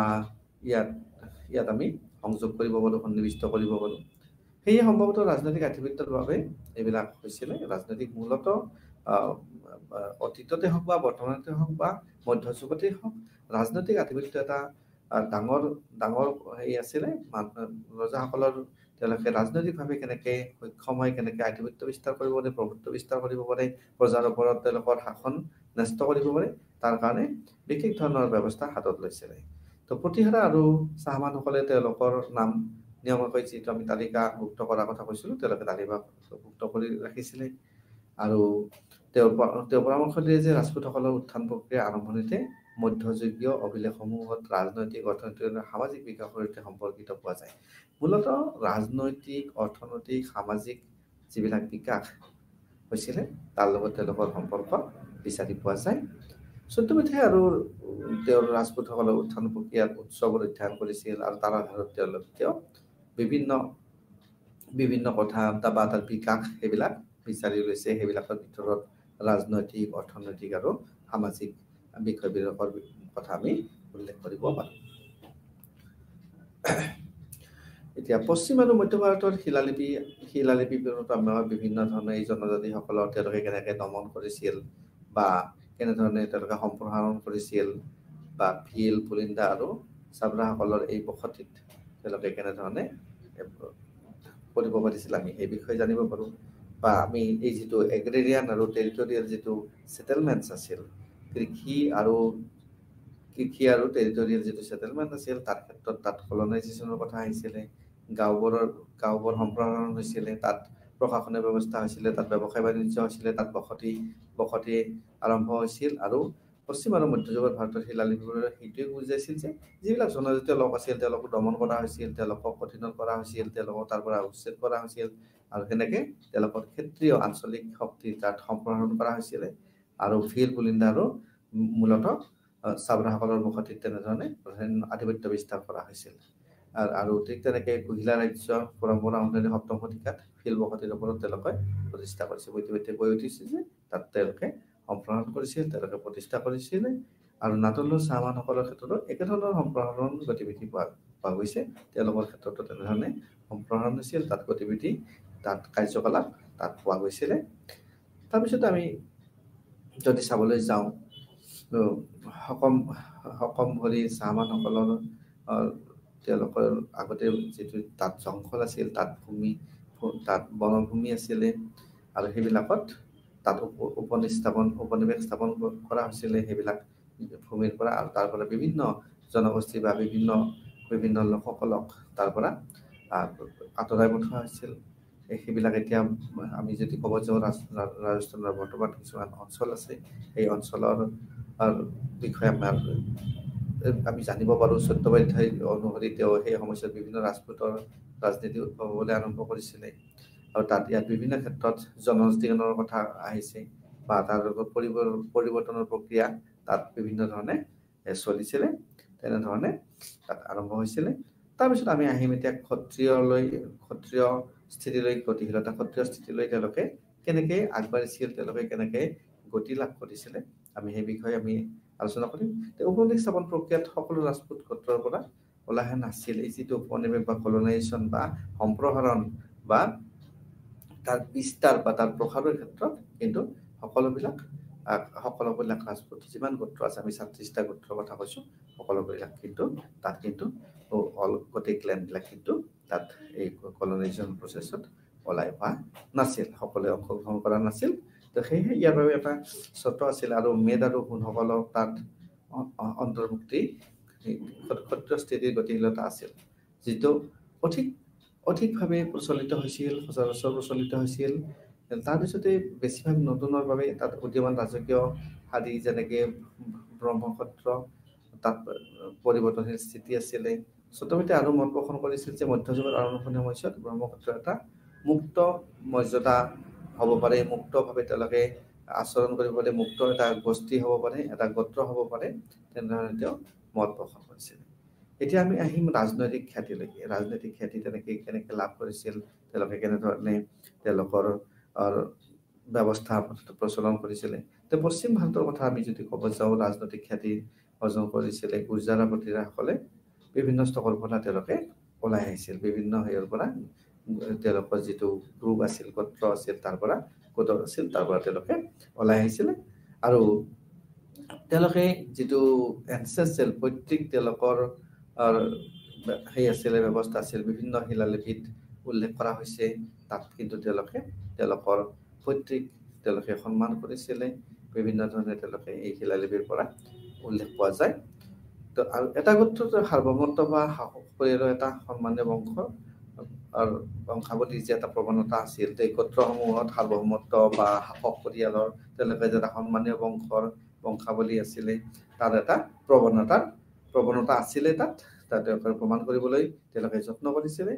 আৰু এনে লাগে যে সংশ্লিষ্ট সামাজিক স্থিতিত এক নিৰ্দিষ্ট সম্পৰ্ক ৰাজনৈতিক খ্যাতিৰ এটা আন্দোলনৰ মাজত তাত বিদ্যমান আছিল তাত সুন্দৰভাৱে তেওঁলোকে সামাজিক স্থিতি এটা তেওঁলোকে সম্পৰ্ক ৰক্ষা কৰি পেলাই তেওঁলোকৰ যিটো ৰাজনৈতিক খ্যাতি এটা ৰিভলিউচনৰ জৰিয়তে তেওঁলোকে তাত বিদ্যমান কৰিছিলে তেওঁলোকে বিস্তাৰ কৰিছিলে তেওঁলোকে তাত সম্পৰ্ক স্থাপন কৰিছিলে তাত ৰাজনৈতিক প্ৰভাৱ তেওঁলোকে বিস্তাৰ কৰিবলৈ তেওঁলোকে মানে সক্ষম হৈছিলে তাত এটা ষ্টেটাছ ছ'চিয়েল ষ্টেটাছ এটা তেওঁলোকে মেইনটেইন কৰিছিলে তাৰপিছতে আমি যদি চাব যাওঁ যে mobility from feudatory to the independent status সামন্তবাদীৰ পৰা স্বতন্ত্ৰ স্থিতিলৈ গতি দিলে সামন্ত কথা আৰু স্বতন্ত্ৰ কথা আমি যদি ক'ব যাওঁ সামন্তবাদী বুলি কোৱাৰ লগে লগে তেওঁলোকৰ অধীনত যিটো ফিউডেল চিষ্টেম তাৰ তলত অধীনত বিভিন্ন ধৰণে শাসকীয় স্তৰ থাকে আৰু তাৰ পৰা তেওঁলোকে মূল যিটো আমি কিং বুলি কওঁ বা মেইন মানুহ বুলি কওঁ মেইন ৰজা বুলি কওঁ তেওঁৰ অধীনত তেওঁলোকে কাম কৰে আৰু সেই ধৰণে শাসনৰ আৰু সেই ব্যৱস্থাটোক আমি ডিচেন্ট্ৰেলাইজ ব্যৱস্থা বুলিও ক'ব পাৰোঁ আৰু তাৰ পৰা স্বতন্ত্ৰ স্থিতিলৈ যিটো এটা ইণ্ডিপেণ্ডেণ্ট ব্যৱস্থালৈকে স্বাধীন চিতিয়া ব্যৱস্থালৈকে গতিশীলতা বা আৰম্ভণি কেনেকৈ হৈছিলে আমি সেই বিষয়ে আমি জানিব লাগিব তো কিছুমান ৰাজপুত গোত্ৰৰ সামন্ততিৰ পৰা স্বতন্ত্ৰ স্থিতিলৈ ওলাই আহিছিলে সকলোৱে অহা নাছিলে এই যে আমি ৩৭টা গোত্ৰৰ কথা কৈছোঁ তাৰে ভিতৰত কিছুমান গোত্ৰই তেওঁলোকে এটা স্বাধীন চিতিয়া এটা ইণ্ডিপেণ্ডেণ্ট এয়াৰলৈকে তেওঁলোকে ওলাই আহিছিলে আৰু এইটো স্পষ্ট হৈছিল যে যিটো স্পষ্ট বংশানুগতিক দাবীৰ পৰা স্পষ্ট হৈছিলে তাৰপিছতে গুজৰাটৰ গুৰজাৰাৰ ঘটনা গুহিলাচ কিষ্কিন্ধা আৰু ধবকৰ্তা মেৱাৰ গুহিলা গুজৰাটৰ চাহমান আৰু ৰাজপুতসকলৰ উত্থান তাত এই সামন্তৰ পৰা স্বতন্ত্ৰ স্থিতিলৈকে আহিছিল আৰু এইটো ঘটনা আছিলে তো এইবিলাক আমি যেনেকৈ কৈছোঁ যে তাকে চব গুজৰাট গুহিলা আৰু আমি যিটো কিষ্কিন্ধাৰ কথা কৈছোঁ সেইবিলাক তেওঁলোকে স্বতন্ত্ৰভাৱে তেওঁলোকৰ শাসনভাৰ কৰিবলৈ তেওঁলোকৰ এটা ট্ৰেনজেকশ্যন হৈছিল এটা ফিউডেলিটিৰ পৰা ইণ্ডিপেণ্ডেণ্ট ষ্টেটাছলৈকে এটা স্থিতিলৈকে তেওঁলোকৰ ট্ৰেনজেকশ্যন হৈছিল পৰিৱৰ্তন হৈছিলে আৰু তেওঁলোকে ওলাই আহিছিলে স্বাধীন চিতিয়া এটা ভাৱে শাসন কৰিবলৈ তাৰপিছতে আমি পাম যে এই পৰিৱৰ্তন ঊৰ্ধ্বমুখী আছিলে আৰু গতিশীল আছিল আৰু তাৰ মূলতে আছিল সামৰিক শক্তিৰ বিকাশ সামৰিক মূল কথাটোৱেই হৈছে সামৰিক শক্তি যিমানেই সবল হ'ব যিমানে শক্তিশালী হ'ব যিমানে তেওঁলোকৰ হাতত থাকিব তেওঁলোকৰ পৰিৱৰ্তন গতিধাৰা বা বিকাশ নিশ্চিতভাৱে আগবাঢ়িব আৰু ফলপ্ৰসূ হ'ব ৰাজপুতসকলৰ উত্থান এনেদৰে বিদ্যমান হৈছিলে তেওঁলোকৰ ৰাজনৈতিক গাঁথনি একেবাৰে এনেকুৱা আকস্মিক নহয় এইটো এটা প্ৰক্ৰিয়াগত ক্ৰমান্বয়ে গ্ৰেজুৱেলি তাত ডেভেলপ যে এনেকুৱা নহয় যে এদিনতে ৰাজপুতসকলৰ উত্থান হৈছিল তেনেকুৱা নহয় পদানুক্ৰমিক তেওঁলোকৰ ৰাজনৈতিক উত্থান হৈছিলে আৰু এনেদৰে তেওঁলোকে শাসন কৰিবলৈ সক্ষম হৈছিল এতিয়া আহিম আমি ভূমি বিতৰণ প্ৰণালী তাত ভূমিবিলাক কেনেধৰণে বিতৰণ কৰা হৈছিলে কেনেকৈ ডিষ্ট্ৰিবিউশ্যন হৈছিলে অধিকাৰ দিব পাৰিছিলে তাত কিবা খাজনাৰ কৰ কাটলৰ ব্যৱস্থা আছিল নেকি এই ভূমিৰ মালিকী স্বত্ব কেনেকৈ আনলৈকে পৰিৱৰ্তন কৰিব পৰা গৈছিল এইটো বংশানুক্ৰমিক আছিল নেকি এই সকলো কথা আমি এইখিনি কথাৰ পৰা আমি জানিব তো ভূমি বিতৰণ প্ৰণালীৰ ক্ষেত্ৰত আমি ক'ব খুজিছোঁ যে আগতীয়াকৈ উদ্ভৱ হোৱা ভূমি বিতৰণ আৰু আঞ্চলিক প্ৰণালী প্ৰক্ৰিয়াত ৰাজপুতসকলৰ অৰ্থনীতিৰ স্তৰ কিছুমান নতুন বৈশিষ্ট্যৰ সৈতে সম্পৰ্কিত আছিল এতিয়া অৰ্থনীতি এখন ৰাজ্যৰ বৰ্তমান হওক বা অতীতত হওক এটা অঞ্চলৰ অৰ্থনৈতিক স্থিতি যদি উন্নত হ'ব লাগে তাৰ কাৰণে তাত কৰ কাটলৰ ব্যৱস্থা হ'ব লাগিব যেহেতু আগত তেনেধৰণৰ বিশেষ উদ্যোগ বা বেলেগ ধৰণৰ ব্যৱস্থা নাছিল কৃষিৰ ওপৰতে মানুহ নিৰ্ভৰশীল আছিল আৰু কৃষিৰ পৰাই যিয়ে খেতি কৰিছিলে যিয়ে তাত মাটি ব্যৱহাৰ কৰিছিলে তাৰ পৰা যিবিলাক কৰ কাটল দিবলগীয়া আছিল সেয়েৰে ৰজাৰ শাসন ব্যৱস্থা চলিছিলে সেইটো শ্ৰমৰ বিনিময়ত হ'ব পাৰে সেইটো বস্তুৰ বিনিময়ত হ'ব পাৰে আৰু পৰৱৰ্তী সময়ত টকাৰ বিনিময়ত প্ৰৱৰ্তন হৈছিলে আৰু ৰাজনীতি তেওঁলোকৰ অৰ্থনীতিৰ স্তৰটো যিকোনো সময়ত যিকোনো ৰজাৰ ক্ষেত্ৰতে অৰ্থনীতি উন্নত হ'বলৈ হ'লে তেওঁলোকৰ আঞ্চলিকেই হওক বা কেন্দ্ৰীয় হওক তেওঁলোকক সেই স্তৰত নিবৰ কাৰণে বা আগবঢ়াই নিবৰ কাৰণে তাৰ কাৰণে কৰ কাটলৰ ব্যৱস্থা যিহেতু সেই সময়ত আমি ভূমিৰ কথা উল্লেখ কৰিছো ভূমি বিতৰণ প্ৰণালী ভূমি বিতৰণ কৰিব আৰু সেই বিতৰণ কৰা ভূমিৰ পৰাই নিশ্চিতভাৱে কৰ কাটল আদায় হ'ব আমি আৰু ইতিমধ্যে আলোচনা কৰিছো যদি সেইবিলাক কৰ কাটল বিলাক সময়ত উপযুক্ত সময়ত দিয়া নহয় তাৰ কাৰণে অতিৰিক্ত সুদ ভৰিব লাগিব আৰু সেই সুদ কৰৰ সৈতে একেলগে দিব লাগিব তো তেনেধৰণে তেওঁলোকৰ শাসন ব্যৱস্থা চলাবৰ কাৰণে অৰ্থনৈতিক উন্নতি কৰিবৰ কাৰণে বিভিন্ন ব্যৱস্থা হাতত লোৱা হৈছিলে ভূমি বিতৰণৰ এটা বিশেষ বৈশিষ্ট্য আছিল যে ৰাজকীয় আত্মীয়সকলৰ মাজত ভূমি যিটো অধিকাৰ বা স্থান এই ৰাজস্থানত সেই সময়ত অধিক দেখা গৈছিলে কাৰণ তেওঁলোকৰ মাজতে ভূমি বিতৰণটো ৰাজকীয় যিবিলাক আত্মীয় আছিল কি নাছিল তেওঁলোকৰ নিজৰ হেৰিৰ ভিতৰতে কিংছমেন আছিলে তেওঁলোকৰ ভিতৰতে সীমাবদ্ধ ৰাখিবলৈ যথেষ্ট পৰিমাণে যত্ন কৰিছিল তাৰ প্ৰৱণতা আছিল তাৰ টেন্ডেন্সি আছিলে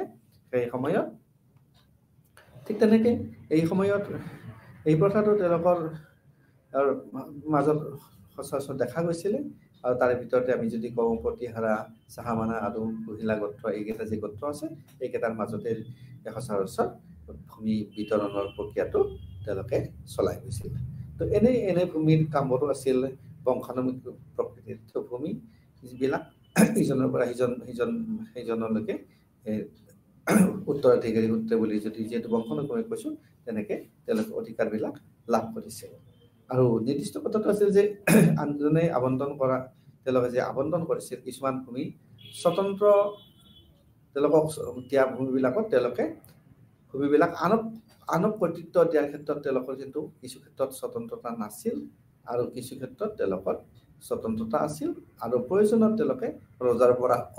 অনুমোদন লৈ বা ৰজাৰ ওপৰত নিৰ্ভৰশীল হ'বলগীয়া হৈছিল আৰু তেওঁলোকে ভূমি আনক অনুদান তেনেধৰণে দিব পাৰিছিল ৰজাৰ অনুদান লৈ পেলাই আৰু কিছুমান ক্ষেত্ৰত তেওঁলোকে অনুদান অবিহনেও ৰজাৰ কিছুমান তেওঁলোকে আনক হস্তান্তৰ কৰিব পাৰিছিল এতিয়া মূল কথাটো হৈছে আমি গোটেইখিনি কথা বুজি পালো এতিয়া কথা হ'ল কি যে এটা সুন্দৰভাৱে নিজক সুৰক্ষা দিবৰ কাৰণে মিলিটাৰী ব্যৱস্থাৰ প্ৰয়োজন তাৰ কিছুমান দুৰ্গৰ প্ৰয়োজন যিটো আমি ফৰ্টিফিকেশ্যন বুলি কৈছো সেইবিলাকক ৰক্ষা কৰিবৰ কাৰণে বা বিভিন্ন ৰাজনৈতিকভাৱে হওক বা বিভিন্ন ধৰণে আধিপত্য বিস্তাৰ কৰিবৰ কাৰণে দুৰ্গৰ প্ৰয়োজন আৰু ৰাজপুত গোত্ৰবোৰক যিটো ৰক্ষণাবেক্ষণ দিবৰ কাৰণে তেওঁলোকে সামৰিক শক্তিশালী কৰিবৰ কাৰণে তেওঁলোকে এইবিলাক নিৰ্মাণ কৰিছিল তেওঁলোকে তাত তত্ত্বাৱধান কৰিছিল আৰু এইবিলাকেই হৈছে তাৰ মুখ্য বৈশিষ্ট্য আৰু তেওঁলোকৰ এই গোত্ৰবোৰে তেওঁলোকক ৰক্ষণাবেক্ষণ দিবৰ কাৰণে দুৰ্গৰ তেওঁলোকে নিৰ্মাণ কৰিছিল আৰু তত্ত্বাৱধান কৰিছিল কাৰণ অকল নিৰ্মাণ কৰিলে নহ'ব তত্ত্বাৱধান কৰিবলৈ অকল তত্ত্বাৱধান কৰিলে নহ'ব সুন্দৰভাৱে তাৰ নিৰ্মাণ প্ৰক্ৰিয়া হ'ব লাগিব তো প্ৰাৰম্ভিক মধ্যযুগৰ শিলালিপি বিভিন্ন হেৰিয়ত এই দুৰ্গৰ কথা উল্লেখ পোৱা যায় তাত যে দুৰ্গ বনোৱা হৈছিল তাত দুৰ্গ প্ৰস্তুত কৰা হৈছিল তাৰ সুৰক্ষাৰ কাৰণে প্ৰতিৰক্ষাৰ কাৰণে এইবিলাকৰ কথা তাত সুন্দৰভাৱে উল্লেখ পোৱা যায় আমি শিলালিপিৰ মধ্যযুগৰ শিলালিপিবিলাকত আমি তাৰ এই সম্বন্ধে আমি জানিব পাৰোঁ যিটো প্ৰাৰম্ভিক আমি মধ্যযুগৰ কথা আমি কৈছোঁ তাৰ প্ৰতিৰক্ষা সেৱা কৰাৰ উপৰিও তাৰ এইটোতো উদ্দেশ্য থাকিবই সেইটো থাকিবই লাগিব আৰু এইবিলাকে বিভিন্ন ধৰণৰ বহল অৰ্থত আমি যদি ক'ব যাওঁ বিভিন্ন ধৰণৰ তাত সম্পৰ্ক বজাই ৰাখিছিল আৰু তাত পালন কৰিছিল কাৰণ তাত ডাঙৰ ভূমিধাৰ আছিল ভূমিৰ মালিক আছিল বিভিন্ন ধৰণৰ জনসংখ্যা আছিল সেইবিলাকৰ ক্ষেত্ৰত তাত প্ৰভুত্ব বিস্তাৰ কৰিবলৈ আধিপত্য বিস্তাৰ কৰিবলৈ সেইবিলাক বিদ্যমান আছিল ৰাজস্থান আছিল এনে দুৰ্গৰ দলনা ভূমি ৰাজস্থান অধিক এনেধৰণৰ দুৰ্গৰ আমি আমি পাম আৰু সেইকাৰণে দলনভূমি বুলি তাক দলনাভূমি বুলি কোৱা হৈছে। তেওঁলোকে প্ৰতিৰক্ষাৰ ক্ষেত্ৰত বিভিন্ন ধৰণে তাত প্ৰস্তুত কৰিছিল, তাত তত্ত্বাৱধান কৰিছিল আৰু নিৰ্মাণ কৰিছিল। তাৰপিছত আমি যদি ক'ব যাওঁ তো এনেদৰে তেওঁলোকে শাসনকাৰী গোত্ৰক একত্ৰীকৰণ প্ৰক্ৰিয়াটো প্ৰতিনিধিত্ব কৰিছিল। তো এনেধৰণে তেওঁলোকৰ একত্ৰীকৰণ বা একতা বা তাত বিভিন্ন ধৰণৰ ব্যৱস্থা কৰিছিল যাতে তেওঁলোকে একগোট হৈ কাম কৰিব পাৰে। সেইকাৰণে তেওঁলোকে এই একত্ৰীকৰণ প্ৰক্ৰিয়াকো তেনেধৰণে ভোটবোৰ নিৰ্মাণ কৰি এই যিবিলাক শাসকীয় গোত্ৰ আছে বা গোষ্ঠী আছে তেওঁলোকে এই প্ৰক্ৰিয়াটো অব্যাহত ৰাখিছিল। এতিয়া কথা হ'ল আমি ফৰ্টিফিকেশ্যনৰ কথা আমি জানিব পাৰিলোঁ। এতিয়া আমি যদি চাব যাওঁ তেওঁলোকৰ ইণ্টাৰক্লেন আন্তঃগোত্ৰৰ সম্পৰ্কবিলাক কেনেধৰণৰ আছিল, কেনেধৰণে সম্পৰ্কবিলাক তেওঁলোকে বৰ্তাই ৰাখিছিল, তাৰ এই বৰ্তাই ৰখাৰ কেনেধৰণৰ ব্যৱস্থা আছিল আৰু সমাজখন এটা বিশৃংখল বা অন্যান্য শক্তিৰ পৰা এটা নোহোৱা কৰিবৰ কাৰণে তেওঁলোকে কেনেধৰণে একত্ৰীকৰণ ব্যৱস্থা কৰিছিল, কৌশল অৱলম্বন কৰিছিল, আমি সেই সম্বন্ধে জানো। কিন্তু সামাজিক সম্পৰ্কৰ স্তৰৰ একত্ৰীকৰণৰ ক্ষেত্ৰত এই যিবিলাক ৰাজপুত গোত্ৰ আছে বা ৰাজপুতীকৰণৰ যিটো প্ৰক্ৰিয়া আছে সেইবিলাক মূলতঃ বিবাহ নেটৱৰ্কৰ জৰিয়তে তেওঁলোকে প্ৰতিষ্ঠা কৰিছিল। মূল কথা হৈছে কানেকশ্যন আন্তঃগোত্ৰৰ সম্পৰ্ক স্থাপন কৰিবৰ কাৰণে এই প্ৰক্ৰিয়াটোৰ কাৰণে ৰাজপুতীকৰণ কৰিবৰ কাৰণে তেওঁলোকে তেওঁলোকৰ গোত্ৰৰ মাজত যিটো আন্তঃগোত্ৰৰ মাজত তেওঁলোকে বিবাহৰ এটা নেটৱৰ্ক এটা তৈয়াৰ কৰি লৈছিলে। তো বিবাহ যিটো নেটৱৰ্ক তাৰ এই গোত্ৰসমূহৰ তাৰ যিটো সামাজিক ৰাজনৈতিক যিটো কাৰ্যকলাপ এই বিস্তৃত ক্ষেত্ৰত সামাজিকভাৱে তাক বৈধতা প্ৰদান কৰা হৈছিল। তেওঁলোকে সুন্দৰভাৱে তেওঁলোকৰ ৰাজনৈতিক কাৰ্যকলাপ চলাই নিব পাৰিছিল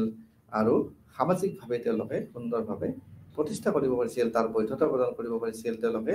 নিজৰ অস্তিত্ব বৰ্তাই ৰাখিবলৈ সক্ষম হৈছিল, সুন্দৰভাৱে পৰিচালনা কৰিব পাৰিছিলে আৰু সমাজখন এটা সুন্দৰ এটা পৰিৱেশত তেওঁলোকে জীয়াই ৰাখিবলৈ সক্ষম হৈছিল এই ব্যৱস্থাৰ জৰিয়তে। এইবাবে সহযোগিতাৰ নেতৃত্ব দিব পাৰে নিশ্চিতভাৱে তাৰ যিটো কোঅপাৰেশ্যন, তাৰ যিটো বুজাবুজি, কাৰণ এটা গোত্ৰৰ পৰা যিটো এটা গোত্ৰৰ লগত যিটো এটা সম্পৰ্ক হ'ব আৰু এই বৈবাহিক সম্পৰ্ক এটা পৰিয়ালৰ পৰা আন এটা পৰিয়াল, এটা গোত্ৰৰ পৰা আন এটা গোত্ৰ তেওঁলোকৰ মাজত এটা সহযোগিতাৰ মনোভাৱ গঢ়ি তোলে আৰু সেইটোৱে তেওঁলোকক পৰৱৰ্তী সময়ত একত্ৰিতভাৱে বা সমজুৱাভাৱে বা এটা সহমতত উপনীত হৈ তেওঁলোকৰ কাম কাজ চলাই নিয়াত যথেষ্ট সহায়ক হ'ব পাৰে আৰু সেইটোৱে তেওঁলোকৰ এটা কৌশল আছিল, এটা পদ্ধতি আছিল। তেনেধৰণে তেওঁলোকে নিজকে একতাৰ দলেৰে বান্ধি ৰাখিবলৈ তেওঁলোকে সক্ষম হৈছিলে। তাৰপিছতে কিছুমান নতুন গোত্ৰৰ কথা আহিছে, তাত নতুন গোত্ৰৰ সৃষ্টি হৈছিলে। পূৰ্বৰ গোট আছিলে আৰু তাৰ উপৰিও উপগোট কিছুমান আছিল। সেইবোৰকো কিছুমান বিবাহৰ পদ্ধতিৰে তেওঁলোকৰ মাজলৈকে আনিবলৈ সক্ষম হৈছিল। নতুন গোষ্ঠীক নতুন গোত্ৰক তেওঁলোকে নিজৰ সোমাই ল'ব পাৰিছিল। ৰাজপুতসকলৰ যিটো আৰোহণৰ একত্ৰীকৰণৰ গোত্ৰৰ প্ৰচলনৰ বাবে হৈছিল আৰু বিভিন্ন ৰাজ্য আৰু আদালতত যিটো সদস্য আছিল বা তাত বিভিন্ন ধৰণৰ মানুহ জড়িত হৈছিল, তেওঁলোকে তাত বিভিন্ন লেভেলত বিভিন্ন স্তৰত তেওঁলোকে অংশগ্ৰহণ কৰিবলৈ সুযোগ লাভ কৰিছিলে। এইটো হ'ল আমাৰ এতিয়া আন্তঃগোত্ৰ সম্পৰ্কীয় কথা। এতিয়া আমি আহিম যে ৰাজপুতসকলৰ উত্থান কেনেকৈ হৈছিল। ৰাজপুতসকলৰ উত্থানৰ বিষয়ে আমি এতিয়া আলোচনা কৰিম। ৰাজপুতসকলৰ ৰাইজ অফ দ্য ৰাজপুত ষ্টেটৰ কেনেধৰণে উত্থান হৈছিল, তাত ট্ৰিপাৰ্টাইট ষ্ট্ৰাগল হৈছিল, তিনিপক্ষ ষ্ট্ৰাগল হৈছিলে। তাৰপিছতে তাত গুৰ্জাৰা আৰু প্ৰতিহাৰৰ আৱিৰ্ভাৱ হৈছিল, সৃষ্টি হৈছিলে। তো হৰ্ষবৰ্ধনৰ পিছৰ পিৰিয়ডটোতে মানে এটা সাংঘাতিক ধৰণৰ ৰাজনৈতিক পৰিৱৰ্তন হৈছিল উত্তৰ ভাৰতত, নৰ্থ ইণ্ডিয়াত এটা টাৰ্মইল আহিছিলে, এটা সাংঘাতিক ধৰণৰ এটা জকাৰণি সৃষ্টি হৈছিলে। আৰু কনৌজই আছিলে হৰ্ষৰ মূল এটা জেগা, য'ত নেকি একদম তাত এটা কণ্টেনশ্যন হিচাপে আছিলে। তাত প্ৰত্যেকটো পলিটিকেল পাৱাৰত চবৰে চকু তাত এটা দখল কৰিবৰ কাৰণে সকলোৰে চকু আছিলে এই কনজৰ ওপৰত বছৰ পিৰিয়ডৰ পিছত। তো তাত আমি মূলতঃ তিনিটা ট্ৰিপাৰ্টিয়েট ষ্ট্ৰাগল বুলি কৈছোঁ। তাৰ ভিতৰত তিনিটা শক্তিৰ কথা আমি উল্লেখ কৰিব পাৰোঁ। আৰু সেই তিনিটা শক্তিয়ে হৈছে গুৰ্জাৰা, প্ৰতিহাৰা, পালচ আৰু ৰাষ্ট্ৰকূটসকল। গুৰ্জাৰা, প্ৰতিহাৰা, তাৰপিছতে আহিছে পালসকল আৰু ৰাষ্ট্ৰকূটসকল। তেওঁলোকৰ প্ৰত্যেকৰে চকু আছিল সেই অঞ্চলত। আৰু ফলস্বৰূপে এই ষ্ট্ৰাগলৰ ফলস্বৰূপে তাৰ যদিও এটা নিৰ্ণায়ক ভূমিকা পালন কৰিব পৰা হোৱা নাছিল, টেম্পৰাৰিলি মানে সাময়িকভাৱে হ'লেও তাত প্ৰতিহাৰাসকলৰ ৰজা নৱভট্টই তাত তেওঁলোকৰ কনৌজক তেওঁলোকে ৮ম শতিকাত তেওঁলোকৰ অধীনত সংযোজন কৰিবলৈ সক্ষম হৈছিল। আৰু ঠিক তেনেকৈ প্ৰতিহাৰাসকলে তেওঁলোকে এটা সুপ্ৰিম পাৱাৰ নৰ্থ ইণ্ডিয়াত তেওঁলোকে এটা এই কনৌজৰ জয়ৰ যোগেদি তেওঁলোকে সুপ্ৰিম পাৱাৰ এটাত উপনীত হ'বলৈ সক্ষম হৈছিল। আৰু ইয়াৰ ফলতে কি হৈছিল, প্ৰতিহাৰা কিংসকলৰ মাজত বিভিন্ন ধৰণৰ পাৱাৰ তাৰ ঘৰুৱাভাৱে তেওঁলোকৰ ফেমিলিৰ মাজত বিভিন্ন ধৰণে তাৰ প্ৰভাৱ পৰিছিলে। আৰু এই যিটো ট্ৰাইংগল ষ্ট্ৰাগল বুলি কৈছোঁ, শেষ হোৱা নাছিল, কিন্তু বহুত সময়লৈকে শেষ হোৱা নাছিল, তাত চলি আছিলে। আৰু ফলত আমি দেখিবলৈ পাইছোঁ যে টেম্পৰাৰী যদিও ছাকচেছ হৈছিলে তাত গুৰ্জাৰা, প্ৰতিহাৰাসকলে, কিন্তু তাত কণ্টিনিউলি তাত এই ছাকচেছনৰ কাৰণে নাগাভট্টই তাত পুৰা ধৰণে তেওঁৰ অধীনত আনিবৰ কাৰণে তেওঁলোকে অস্থায়ীভাৱে হ'লেও কিন্তু তেওঁলোকৰ অব্যাহত ৰাখিছিলে। আৰু তেওঁৰ উত্তৰাধিকাৰী ভজা তেওঁৰ নাতি আছিলে। আৰু তেওঁৰ এই যিটো প্ৰতিহাৰাসকলৰ যিটো শক্তি, তেওঁৰ মানে সেই সময়ত একত্ৰীকৰণ কৰিছিলে। আৰু তেওঁৰ যিটো এটা প্ৰভাৱ আছিলে, তেওঁৰ কৰ্তৃত্ব পুনৰুদ্ধাৰ কৰিব পাৰিছিলে। আৰু তেওঁলোকে তেওঁলোকৰ প্ৰভুত্ব বা গুৰ্জাৰা ভূমি তেওঁলোকে তাত প্ৰতিষ্ঠা কৰিবলৈ তেওঁলোকে সক্ষম হৈছিলে। আৰু এইটোৱে এটা তেওঁলোকৰ ৰাজপুতসকলৰ উত্থানৰ এটা বিষয় বুলি আমি ক'ব পাৰোঁ। তেওঁলোকে বিভিন্ন ধৰণে ত্ৰিপাৰ্টিত তিনিপক্ষ আৰু ষ্ট্ৰাগলৰ মাজেৰে আহি পেলাই তেওঁলোকে কনৌজৰ দখল কৰি তেওঁলোকৰ অধীনত আনি এই নাগাভট্টৰ দিনত আৰু তেওঁৰ উত্তৰাধিকাৰীয়ে এই ভজাই যথেষ্ট ধৰণে তেওঁ একত্ৰীকৰণৰ কাৰণে তেওঁৰ শক্তি দেখাবৰ কাৰণে যথেষ্ট যত্ন কৰিছিলে। আৰু তেওঁ তেওঁৰ কৰ্তৃত্ব পুনৰুদ্ধাৰ কৰিবলৈ সক্ষম হৈছিলে। আৰু তেওঁলোকৰ যিটো পৰিয়ালৰ আধিপত্য পুনৰ তেওঁ প্ৰতিষ্ঠা কৰিছিলে। ৮ম শতিকাৰ আৰম্ভণিতে গুৰ্জাৰা, প্ৰতিহাৰাসকলে উজ্জয়িনীত তেওঁলোকৰ ক্ষমতাৰ আসন স্থাপন কৰিছিল। আৰু প্ৰথমে তেওঁলোকে তাত প্ৰসিদ্ধি লাভ কৰিছিল। সেইটো এটা পশ্চিম মালৰ অঞ্চল আছিল। আৰু তাত এটা মুখ্য নগৰ আছিল। আৰু সেইটোৱে আছিল এটা ৰাজনৈতিক কেন্দ্ৰ হিচাপে তাত প্ৰতিষ্ঠিত আছিলে। সুন্দৰভাৱে তেওঁলোকে পশ্চিম মালবাৰৰ যিবিলাক মুখ্য অঞ্চল আছিল, নগৰ আছিল, ৰাজনৈতিক কেন্দ্ৰ আছিলে। আৰু তেওঁলোকে তাত প্ৰসিদ্ধি লাভ কৰিছিল। আৰু ১০ম শতিকাৰ প্ৰতিহাৰা ৰাজবংশই তেওঁলোকৰ নিজৰ সামন্ততান্ত্ৰিকৰ পথ মুকলি কৰিছিল। তেওঁলোকৰ যিবিলাক মুৰব্বী আছিল, নিজকে তেওঁলোকে স্বতন্ত্ৰ হিচাপে ঘোষণা কৰিব বিচাৰিছিল। তেওঁলোকৰ শক্তি প্ৰদৰ্শন কৰিব বিচাৰিছিল। চালুকিয়াছ, চান্দেলাছ বা চামানা, গোহাদাৱালা বা পাৰামাৰাছ, কালাচুৰী আৰু গুহিলা, এই সকলোবোৰে বিভিন্ন অঞ্চলত গুৰ্জাৰা, প্ৰতিহাৰাসকলৰ সামন্ততান্ত্ৰিক প্ৰধান আছিল। যিহেতু আমি বিভিন্ন ধৰণৰ সামন্ততান্ত্ৰিক ব্যৱস্থাৰ কথা কৈছোঁ। আৰু এনেদৰে তেওঁলোকে নিজৰ অঞ্চলত পৃথক তেওঁলোকৰ বিভিন্ন গোত্ৰ লৈ পেলাই ৰাজপুতসকলে তেওঁলোকে স্বাধীন হৈছিল, তেওঁলোকৰ শাসনভাৰ চলাই নিবলৈ সক্ষম হৈছিল। তো আমি এতিয়া এইটো কথাই গম পালোঁ যে গুৰ্জাৰা, প্ৰতিহাৰসকলৰ যিটো তেওঁলোকে তেওঁলোকৰ অধীনলৈকে নিছিলে, তেওঁলোকৰ শাসনভাৰ চলাই নিবলৈ পাৰিছিলে। আৰু ঠিক তেনেকৈ ৰাজপুতসকলে তেওঁলোকৰ আধিপত্য বিস্তাৰ কৰিবলৈ সক্ষম হৈছিলে। তো আমি এতিয়া যদি এই গোটেই বিষয়টোত আমি থুলমূলকৈ আলোচনা কৰিব যাওঁ, যে আমাৰ এই পাঠৰ মুখ্য উদ্দেশ্য আমাৰ আছিলে যে আমি তেওঁলোকক চিনাক্ত কৰা, তেওঁলোকে কেনেধৰণে তেওঁলোকৰ প্ৰতিষ্ঠা কৰিবলৈ সক্ষম হৈছিলে, তেওঁলোকৰ জাতিক প্ৰতিষ্ঠা কৰিবলৈ সক্ষম হৈছিলে, আমি এই যিটো ক্লেন এটা গোষ্ঠী কেনেধৰণে মিডিয়া আনলিমিটেড পিৰিয়ডত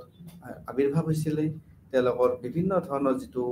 অৰিজিন সম্পৰ্কে বিভিন্ন ধৰণৰ বিতৰ্কৰ সৃষ্টি হৈছিলে, আৰু তাৰ এটা আমি এভিডেন্স এইটো বিভিন্ন সময়ৰ কণ্টেম্পৰাৰী সমসাময়িক সমলৰ পৰা আমি জানিবলৈ আমি সক্ষম হ'ম। বিভিন্ন ধৰণৰ সোৰ্স আমি পাইছোঁ, আৰু তেওঁলোকৰ পলিটিকেল বা মিলিটাৰী কেৰেক্টাৰ কেনেধৰণৰ আছিল, কেনেধৰণে হৈছিল, আমি সেই বিষয়ে আমি জানিব পাৰিলোঁ। তো আমি আৰম্ভণিতে চেন্ট্ৰেলাইজ বা ডিচেন্ট্ৰেলাইজেশ্যনৰ কথা আমি গম পালোঁ। তাৰপিছত আমি ষ্টেট ফৰ্মেশ্যন বা structure of polity, nature of power, political কণ্ট্ৰলৰ কথা আমি জানিব পাৰিলোঁ। তাৰপিছতে যে এই ৰাজপুত শব্দটো যে আমি ক'ৰ পৰা আহিছে, সংস্কৃত শব্দৰ পৰা যে আহিছে, আমি তাৰ পৰা আমি বিষয়ে জানিব পাৰিলোঁ। বানৱটৰ হৰ্ষচৰিতত কেনেধৰণে এইবিলাক কথাত উল্লেখ কৰা আছে, আমি সেই বিষয়ে জানিলোঁ। বা আমি কলাখনৰ ৰাজতৰঞ্জনীত যে ৰাজপুত্ৰসকলৰ কথা উল্লেখ কৰা আছে, তেওঁলোকক যে কেৱল লেণ্ডলৰ্ড বুলি কোৱা হৈছে, সেই কথাটো আমি এই বাৰ্তাৰ পৰা আমি জানিব পাৰিলোঁ। তাৰপিছত আমি ৰাজপুত্ৰসকলৰ যে মিলিটাৰী চিফ হিচাপে তেওঁলোকে কেনেধৰণে এই কাম কৰিছিল, তেওঁলোকৰ মিলিটাৰী কেৰেক্টাৰ বা তেওঁলোকক যে এই এছাইনমেণ্ট দিয়া হৈছিল, লেণ্ড গ্ৰেণ্ট দিয়া হৈছিল, তাৰ ফলত কেনেধৰণৰ সেৱা আগবঢ়াব লাগিছিলে, তেওঁলোকৰ কি বাধ্যবাধকতা আছিলে, কেনেধৰণে তেওঁলোকৰ কৰ কাটল বা তেওঁলোকৰ মাটি বা তেওঁলোকে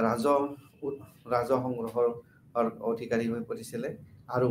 তেওঁলোকে এটা নিৰ্দিষ্ট সময়ত ফিক্স কৰি দিয়া সময়ৰ ভিতৰত তেওঁলোকে কৰ কাটল দিব লাগিছিলে, আৰু সেই যদি সময়ত কৰ কাটলটো দিব তেওঁলোকে নোৱাৰিছিলে, গোটেইমূলে একেলগে তেওঁলোকে দিবলগীয়া এটা পৰিস্থিতিৰ সৃষ্টি হৈছিলে। তাৰপিছতে আমি এই পাঠ্যত আৰু এতিয়া যদি আমি সামৰণি হিচাপে আমি ক'ব যাওঁ যে ৰাজপুতসকলৰ ল'ৰা বা ৰাজপুত্ৰসকলে কেনেধৰণে তেওঁলোকে শাসনভাৰত অংশগ্ৰহণ কৰিছিলে, কোনোবাই গভৰ্ণৰ হিচাপে কাম কৰিছিলে, তেওঁলোকৰ কোনোবাক চিল দিয়া হৈছিলে, কোনোবাক তেওঁলোকৰ ভূমি অধিকাৰ দিয়া হৈছিলে। তাৰপিছতে আমি যে 36টা ক্লেন আছে তাৰ সম্বন্ধে বিভিন্ন ধৰণে আমি বিভিন্ন মত পাওঁ। তদে তেওঁৰ স্থানীয়ভাৱে বিভিন্ন সমলৰ পৰা এখন লিষ্ট প্ৰস্তুত কৰিছিলে। তাৰপিছত আমি যদি চাব যাওঁ যে যিটো অৰিজিন, ৰাজপুতৰ যে অৰিজিন যে অগ্নিকুণ্ডৰ পৰা যে তেওঁলোকৰ সৃষ্টি হৈছিল, তাৰ বিভিন্ন ধৰণৰ বিতৰ্কৰ কথা আমি পাব পাৰোঁ। বিভিন্ন ধৰণৰ যজ্ঞৰ সময়ত যেতিয়া তেওঁলোকৰ বাধা দিয়া হৈছিল, দৈত্যবিলাকে বাধা দিয়া হৈছিল, আৰু তিনি ধৰণৰ তেওঁলোকে যোদ্ধাৰ সৃষ্টি কৰিছিলে, আৰু সেইকেইটা পদিহাৰা বা চলাংকি বা পৰমাৰাৰ তেওঁলোক সৃষ্টি হৈছিল। যদিও তেওঁলোকক সৃষ্টি কৰা হৈছিল, তেওঁলোকে কিন্তু সেই সময়ত তেওঁলোকে উদ্ধাৰ কৰিব পৰা নাছিল সম্পূৰ্ণৰূপে। আৰু আমি বিভিন্ন ধৰণৰ আধুনিক মত পাওঁ এই বিষয়ে, তাৰ ভিতৰত ৱাটছন, ফবছ, কেম্পেল আৰু বিয়াৰ ভাণ্ডেৰকাৰেও এই বিষয়ে মত পোষণ কৰিছে। আৰু প্ৰতিবাদ ভাটিয়াই অৱশ্যে বিভিন্ন ক্ষেত্ৰত এই বিষয়ে বিভিন্ন সমালোচনা আগবঢ়াইছে, আৰু বিভিন্ন মত আমি পাইছোঁ। BNS যাদৱেও এই সম্বন্ধে বিভিন্ন ধৰণে তেওঁলোকৰ উৎপত্তি সম্বন্ধে বিভিন্ন ধৰণে মত পোষণ কৰিছে। DC চিৰকাৰেও মত আগবঢ়াইছে, আৰু আমি কিছুমান বৰ্তমানত আমি সেই সম্বন্ধে ধাৰণা লাভ কৰিছোঁ। BD চট্টোপাধ্যায় সেই সম্বন্ধে মত আগবঢ়াইছে। তাৰপিছতে আমি আৰু পাইছোঁ যে তাৰ এগ্ৰেৰিয়ানৰ পৰা টেৰিটৰিয়েল ছেটেলমেণ্টলৈকে তেওঁলোকে আগবাঢ়ি গৈছে। তাৰপিছত আমি তেওঁলোকৰ মবিলিটি ক্ষেত্ৰত আমি তেওঁলোকৰ ক্ষত্ৰিয় ষ্টেটাছলৈকে কেনেকৈ গৈছে সেই সম্বন্ধে আমি জানিব পাৰিছোঁ। তাৰপিছত পলিটিকেল এমিনেঞ্চৰ কথা আমি গম পাইছোঁ। তাৰপিছত আহিছোঁ আমি mobility from feudatory to the independent state, তেওঁলোকে ফিউডেটাৰীৰ পৰা স্বাধীন যেতিয়া ভাৱে শাসন কৰিবৰ কাৰণে কেনেকৈ ওলাই আহিব পাৰিছে সেই সম্বন্ধে আমি জানিব পাৰিছোঁ। তাৰপিছতে আমাৰ লেণ্ডবিলাক, তাৰ মাটিবিলাক কেনেধৰণে তাৰ বিতৰণ ব্যৱস্থা বিতৰণ কৰা হৈছে সেই সম্বন্ধে আমি এই পাঠ্যত জানিব পাৰিছোঁ। তাৰপিছত আহিছে আমাৰ ফৰ্টিফিকেশ্যনৰ কথা, তাৰ লগত সুৰক্ষাৰ কথা আহিছে, তাত দুৰ্গ নিৰ্মাণ কৰা হৈছে।